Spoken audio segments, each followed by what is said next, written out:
کینسر، ګرده تریخه، شوګر، تلاسیمیا بیماری د سره وینه کمیږي، سپینه وینه کمیږي، نس یې کلک وي، خینی بودی به بصیره رسولی ناشته وي، سار شوي، بې ولای، غوښې ولای، د مو خوږه عزیزونه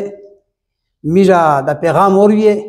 میژه دا پیغام ده چې میژه روحاني علاج کوي، دم تویز کلام الله ولا د سې بیماری تشیو رب العالمین د چا ویر نو والی او کچا یا وی دا بدا اوروي. کینسر، ګرده تریخه، تریخی شي کونای، زخم وي،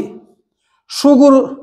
تلاسیمیا بیماری د سره وینه کمیږي، سپینه وینه کمیږي، نس یې کلک وي، د ماشومانو ته لګیږي، خینی بودی به بصیره چې سپا په سره وینه یا ان شاء الله د الله په فضل ځای به وچیږي. دارنګه کدیون رسولی ناشته وي، سار شوي، بې ولای، غوښې ولای،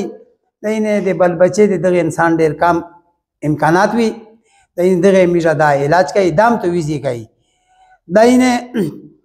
میژه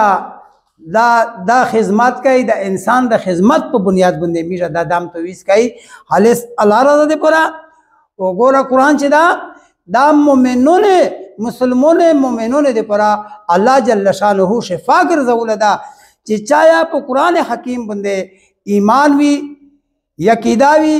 یقین وي، ان شاء الله دا انسان وي ضرور شفا میمی. میژه پته چې دو زلبانو د خانه غوري والا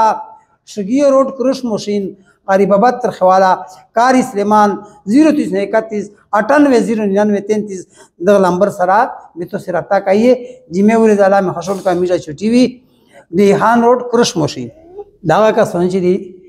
دا ماشاءالله کرچینه رغولې دي مخشا کرچینه رغولې نه را کا سونی روسي رب العالمین دې هغه شفا کړی دو اس دا بیا رغولې دي بل چته داموري او دې شفا کړی دو دې شفا شوی دو رب العالمین یې کړی دو تو سه دې خبره خپل اوري. سلامش کرانچی نه رغللی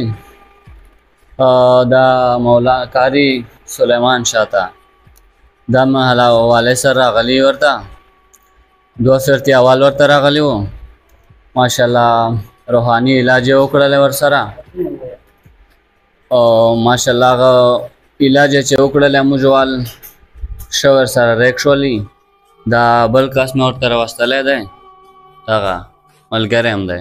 کراچي نه دغه ورته راغلی دی دا بواسیر تکلیف ورته خوني بواسیر